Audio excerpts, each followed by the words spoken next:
All right, I just want to talk about the fan assembly because that's going to go on next. So here's the fan hub. You can see it's got two pulleys on it. One goes to the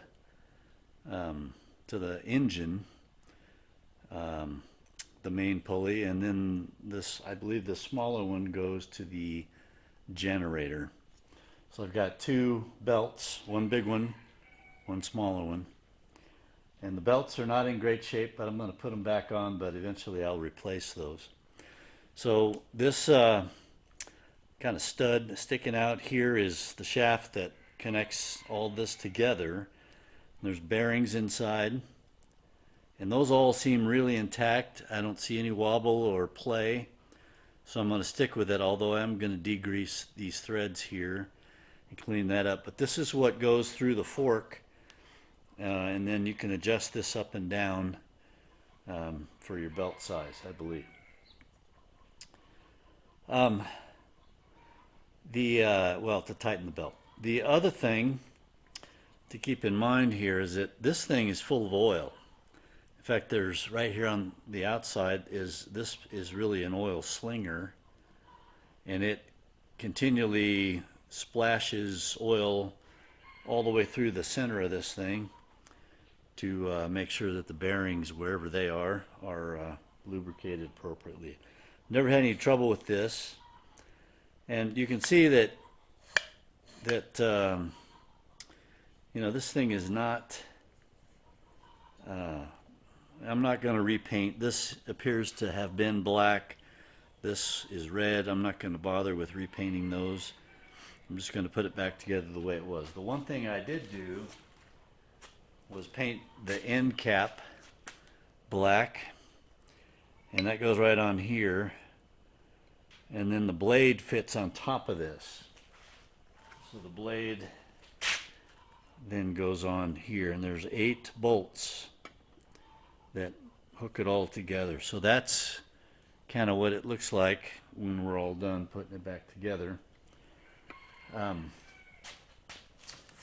So there's 8 screws, and then there's 4 of these little, you know, they're the other end of the screw, and so there's 2 goes into each one, and they sit up under here, and there's a little ledge back under there, so they sort of disappear. They're up under here. I don't know if you can see that. Yeah, up under here.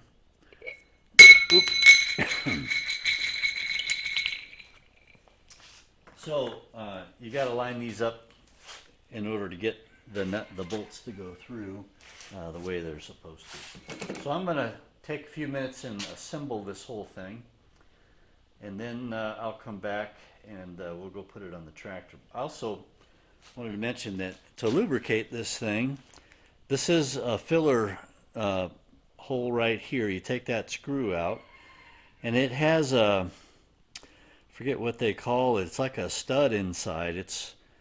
And so what you do is you put oil in here, and then you turn this thing like this, and then let your finger off, and there should be oil filled up right to the end of this screw, because there's a hole that goes up in there that has like a big washer spacer thing in it that keeps the oil that up to its allowed level to stay in here. And if you put too much oil in, it goes over the top of that and leaks out that screw hole.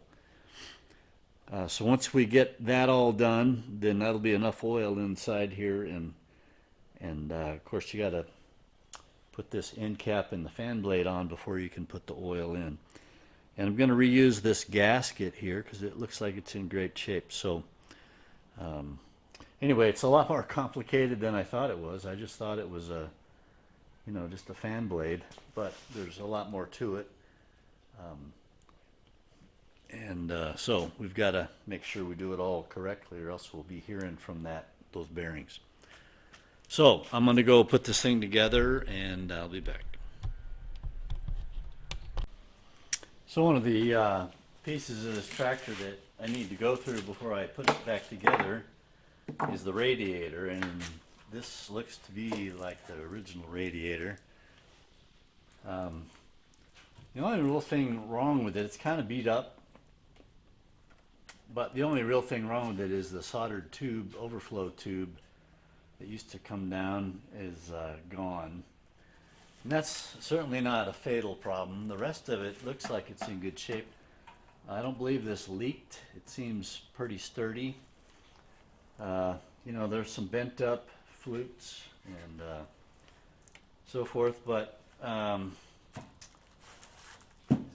you know, I wire brushed this. There's not that much corrosion in the flutes that go up and down. Now what I'm going to do is you know, get it out in the yard and flush water both directions through it, and just kind of see how much junk's inside. If there's not a lot of junk, if the water's pretty clean, then I won't send this out and try to get it fixed. I don't even know if there are radiator shops anymore that rod out things. When I first got the Model A about 20 years ago, 15 years ago, that's one of the first things I did, is have somebody go through the radiator. But I just don't think it's necessary on this tractor. The only real challenge here is there's a leftover gasket material here, and I don't want to score this, and yet I want to get it flat so that when I put my new gasket on, it seats really well all the way around and doesn't leak. So I'm going to use a razor blade here and see if I can't get it underneath this thing. And I don't know if I need to put some solvent on it or something first, but I'll be cleaning this up, flushing it out, and then I think once I'm all done with that, I'm gonna paint the tank black, just the tank part. So I'll tape off the rest of this, and I think that's what I'll do. It looks like it's copper or brass or some combination, so it might, you know, I kind of hate to paint such a beautiful thing, but it seems like that's the right thing to do. And it's I'm not going to paint all of this, and the whole thing sits behind the brush guard.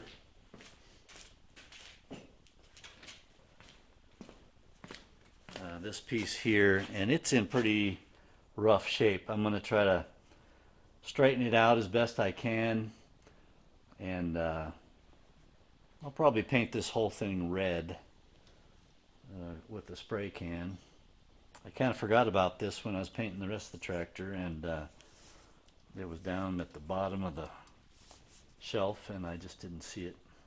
So I'll clean this up, straighten it up as best I can, and we'll put it back on, but that'll go over the front, so you won't really see much of the radiator. Plus the hood of the tractor goes over the tank part, so you don't even see that. So that's where we are with the radiator. This is kind of the last, I'm looking back at my pile of parts, this is really the last big thing besides getting the hydraulic block moving. I got to put fluid in, and I got to put those silly little boots, and I don't think those should be a real big deal, and I may just go without them for a while. I think they're just to keep dust and dirt from getting inside the block through those two big plungers. So we'll see how that goes. But I got the magneto, but I gotta get the engine to top dead center, and to do that I don't want to move the engine or rotate it until I get it fully lubricated. So I've got builder's lube in there in all the bearings, and I've got some lube in the cylinders, but I don't have any oil in the crankcase. So I got the oil yesterday, we'll put oil in it. We'll fire up the hydraulic block with fluid, and then let's see, the two final drives already have gear oil in them.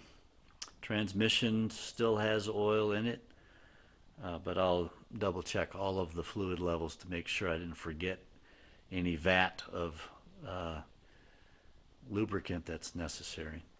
Once we get to that, I think I'll put the magneto on, get it timed, and then either rig up a temporary gas tank and see if we can get this thing started, or maybe just put the hood on and use the real gas tank. So we'll see how it goes. Be nice if the thing just ran perfect, all timed and ready to go. But my projects never really go that way, so we'll just kind of wait and see. All right, I'll get back with you. All right, I'm starting to put the fan blade, the fan assembly back together. I've got it all lined up.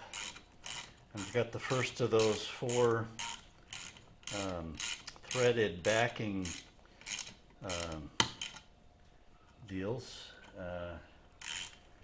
already in there, and I've got 2 bolts. I decided to go ahead and paint the bolts black. Actually, I shouldn't run this up too much, so I won't tighten all the way right now. Decided to go ahead and paint these because it was easy, and my black paint dries pretty fast. I don't think it'll matter because nobody's really going to see it anyway.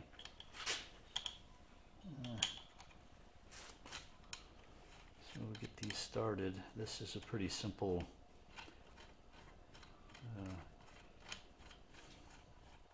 deal to put back together. And again, I'm not going to tighten these. I'm just going to run them up.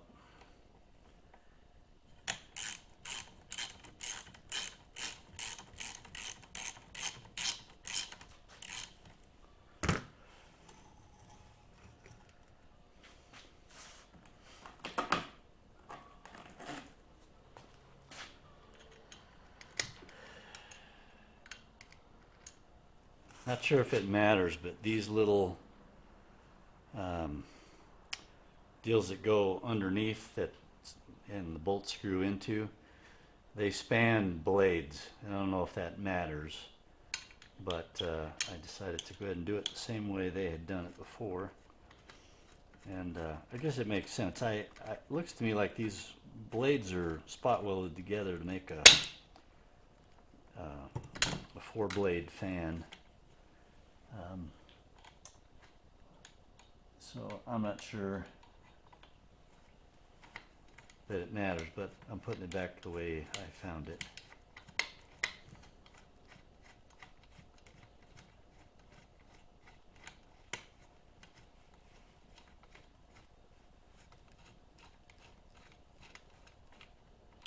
I'm not getting this started.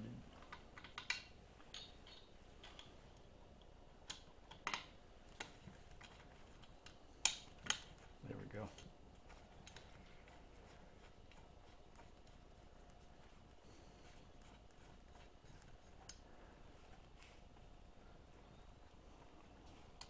And remember, this black piece right in the center, that's the end cap to the whole bearing assembly. And there's a gasket in there that these bolts will snug up. And that's where we'll be putting the oil. And I assume it's just engine oil, but I'll look in my manual and see if there's some kind of a special gear oil or something. It seemed pretty thin when I took it apart, not knowing it was even in there, and it started running out. It looked just like 30 weight to me, so I assume that's what it is.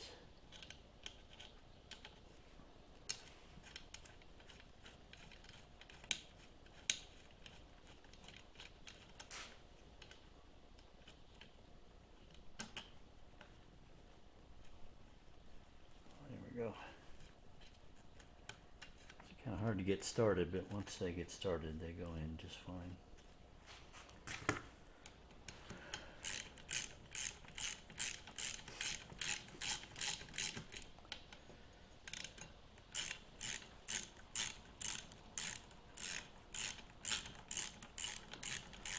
All right, I'll go through and tighten these up, and then I'll show you the oil fill procedure on this fan blade here in a few minutes. All right, so we got the fan blade painted. We painted the bolts, and now we got to put the oil back in it. So I'm going to unscrew the oil fill. There's just one screw right behind the fan blade on a big flat piece. And what we do is we put some oil in here, and then we turn this thing all the way around with the screw hole on the bottom, and we let drip out whatever oil is over the top of the tube that the screw goes into, and that's the right level. It looks to be about a third of this thing full of oil. So I think my manual talks about how much oil goes in there, and it's not much, but it's enough to keep it lubricated, and it is just engine oil. It's not gear oil or anything like that. So I'm going to go get my oiler set up so I can squirt some oil in there and see if I can't measure out the right amount. So I'll be back in a sec. All right, so we're going to put some oil in this thing, and I've calibrated this to 6 squirts per tablespoon, and the manual says it takes 1/10 of a pint. So that's about 3.2 tablespoons, although one other calculation was 3.8. So I'm going to give it 18 squirts, and then we're going to test it. So there's 1, 2, 3, 4, 5, 6, 7, 8, 9, 10, 11, 12, 13, 14, 15, 16, 17, 18. Okay, so 18, and then I'm going to put the screw back in it. And the screw has a little rubber gasket on it that's important. So you got to make sure that that doesn't get lost, because this thing has to seal, or else you throw oil all over the place.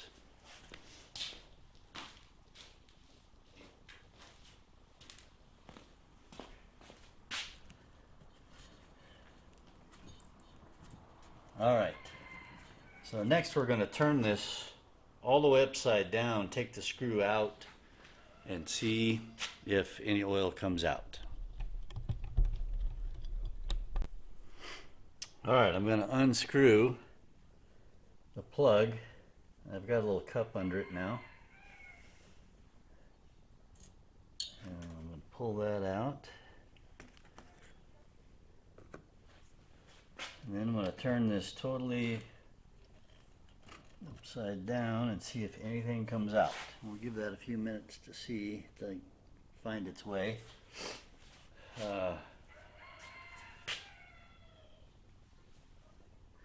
Nothing seems to be coming out, which tells me maybe I don't have enough in there. So let me do a little more work on this.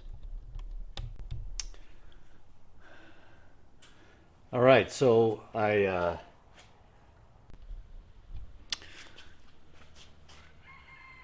so it looks like we got it done. I'm going to put the plug back in and go mount this thing on the tractor, because we got just the right amount of oil in it, and I'm feeling good about it. So that's the end of that one. We'll see you. All right, so today we're getting really close, putting the radiator on. And as you can see, I've painted the tank of the radiator black, and I painted the base of it red because the base kind of shows, because it's attached to the steering and the front end of the tractor. So what I've done here, we have to be real careful not to ding up any of the fans when we reinstall this. There's a bunch course, this thing's 70 years old, so there's a lot of dings in it already.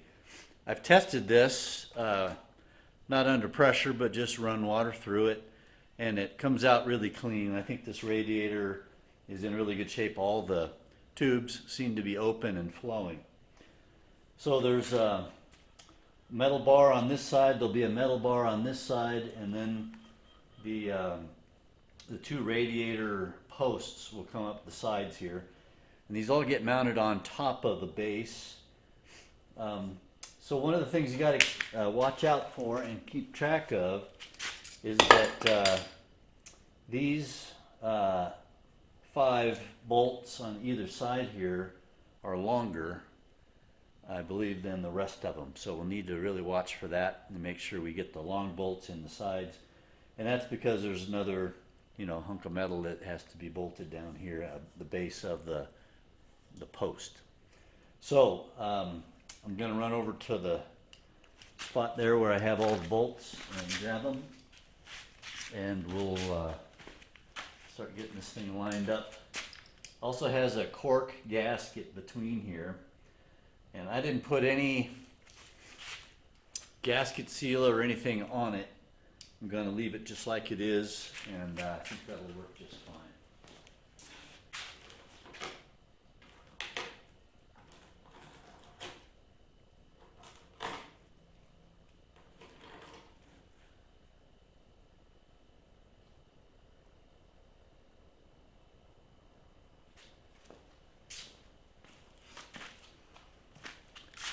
You can see here you got 2 bolts.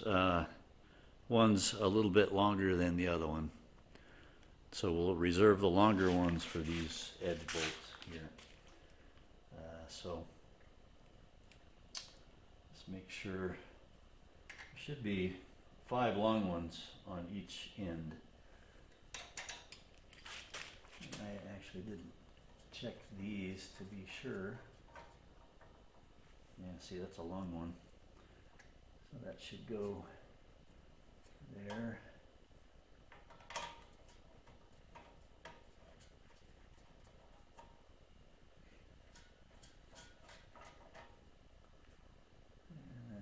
And that's a short one.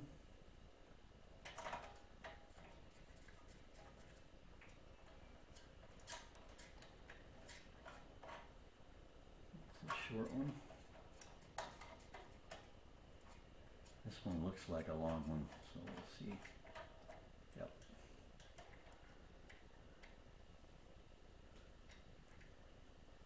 Put a short one in there.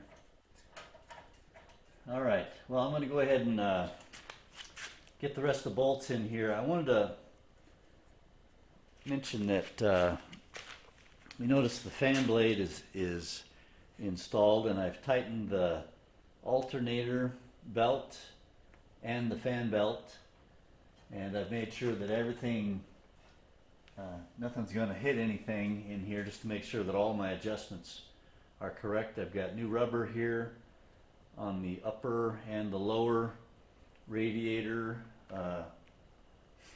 connections to the base here and to the radiator top.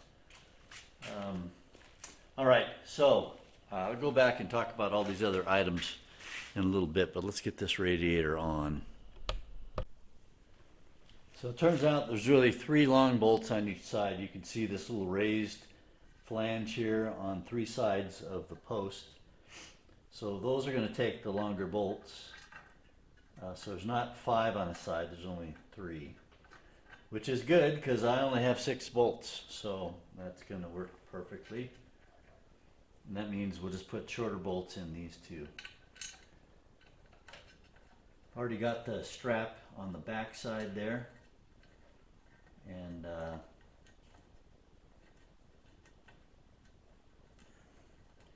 these bolts are kind of hard to get started, only because there's the cork gasket and the bottom flange of the radiator that you got to get lined up with the hole, and that's sometimes difficult. It's a lot of stuff to get lined up. There we go.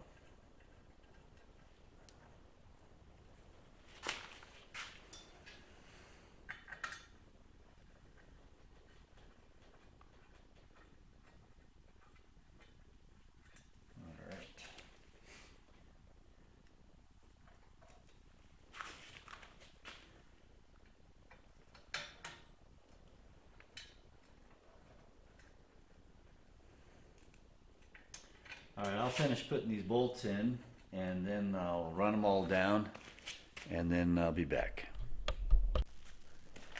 Alright, well, we got the radiator on. We got the side posts, and there's 18 bolts that go around here. Some are long, some are short. The long ones go here, here, and here on each of these side posts because there's a double flange here that takes up a little more space. Also, the instructions say that all these bolts have to be torqued to 20 foot-pounds, so I've done that. Now, there is a small little issue here, and if you look at the front of the radiator, you see the tubes going down, but they're not exactly parallel to the inside of these posts, and that concerns me a little bit because the posts seem to go out slightly at the top, which tells me that they're bent down here somewhere, and there's no obvious crinkle in either side of this, so I'm not sure how they could actually be bent unless just these flanges down here are bent slightly. I don't know if that's a problem I'm going to have to deal with or exactly what the situation is with that. I don't know if that presents a problem. This is 13.5 inches across here, and my hood fits down over this, and there is a support flange in the hood that hooks onto this welded nut on either side of this. My hood only has one of those, so the other one's missing. The one on the right side here is missing. So I don't know if these sticking out a little bit is going to be a big problem. If they have to be flush with the tank here, I think I'm going to have a problem because they're off a good 5/8 of an inch or so if you add up the discrepancy on both sides. So that may cause a problem. I may have to take these posts off and do something about these flanges to get the things to stand up straight. So I'm a little worried about that. I'm not sure what that means yet. Okay, so that's the radiator. I've got the hose connected, both the bottom hose and the top hose. I got my fan belt on. There's clearance here. Another very complicated thing, I think, is to put the fan shroud on. And that bolts or screws on 4 screws, I think, to these posts. So the difference between the top of these posts could also cause a problem with the fan shroud. So I'm going to have to put that on. And that's already been painted, and it's so I'll be putting that on next. The other thing is I got the wiring situation. I decided I needed to, that's kind of the next thing. There's only 2 things left that I need to be concerned about here. One is the hydraulic pump, not the pump, but the block itself. I just need to connect this arm here to the piston here, and then there's some more connections and linkages that fit on another piston down here. And probably should have thought about all this before I put the block on there. I haven't put fluid in here, but that's going to need to come pretty soon as well. So before I start it, I got to get fluid in here because I don't want the pump down there to not have anything to pump. So that's kind of where we are. Of course, I'll be tightening up bolts and making sure everything's good. I wanted to mention this wiring issue. You know, the Cub has a dashboard of sorts, and there's a number of things that fit in the dashboard, and I had to hunt around the shop today to find everything. This is my old wire harness. A new one is like $260 or something, and so I'm a little hesitant to just go buy a new one, but this one's pretty kludged together, and it works. We spent a lot of time making it all connect correctly, so I'm going to have to find my old wiring diagram from all of that work a couple of years ago. But I found this little tub on a workbench, and it has all the missing pieces. It's got the ammeter and the clamp. It's got the light switch, which has 4 settings on it, I believe. This is the light switch right here. And there's a big nut that goes on here that I couldn't find, and a big washer. And then there's a kill switch. I think it fell off, but this is a plunger that pushes in and out that deals with that. So I've got the ammeter in the big hole. I've got this in one of the small holes, and this is sort of the well, this is the light switch, and it has several settings, and I think it also controls the backlight. So anyway, I found all those parts.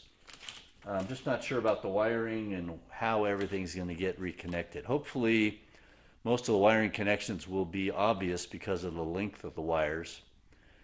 And then I know there's a large, heavy cable that goes from the starter switch all the way back to the battery. So I'll be having to install that as well. So the wiring is going to be an issue only because I don't have a new wiring harness.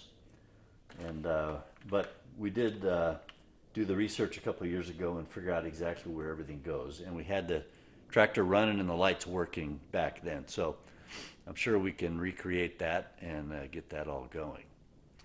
So that's where we are. Hydraulic linkages. I got to put fluid in the hydraulic system. I've got to put fluid in the steering box. And of course, when these things have been dry for a long time and you go through all this trouble to rebuild the tractor and you put new seals and gaskets and all that, you're always concerned about, putting them in backwards or damaging them when you put things together. And so there's always a concern that things are going to leak. I filled the crankcase up with oil a couple days ago and nothing's leaked out of there, which was very encouraging. I also squirted some oil down in the cylinders because I had to spin the engine a few times with the crank to get the timing correct and to get my top dead center cylinder number 1 stroke for the timing purposes. And so I think I got all that. I got spark at all the cylinders, so we're in good shape there. Those are the couple of things left to do. And I'm hoping here in the next couple of days to start this thing. And of course, I'll have to get this wiring all hooked up and try everything, make sure it works. I've got a 6-volt battery that's on the charger. It's been sitting in the T-model for a good part of the season, and it's been charging for a couple days, and it seems to be taking its charge, so I'm sure that'll be fine. I'll be putting that in the battery box here pretty soon. You got to remember, too, this is... I believe it's a positive ground. And the ground is an issue because I've painted the tractor, and so there could be some scratching of paint that I'll need to do to make sure all the ground system is working. And when you put new paint on, you kind of hate to mess with it because it's so beautiful, but of course you need everything to work. So the grounding will probably be an issue in some areas, so I'll have to take care of that. All right, we'll see where we go next.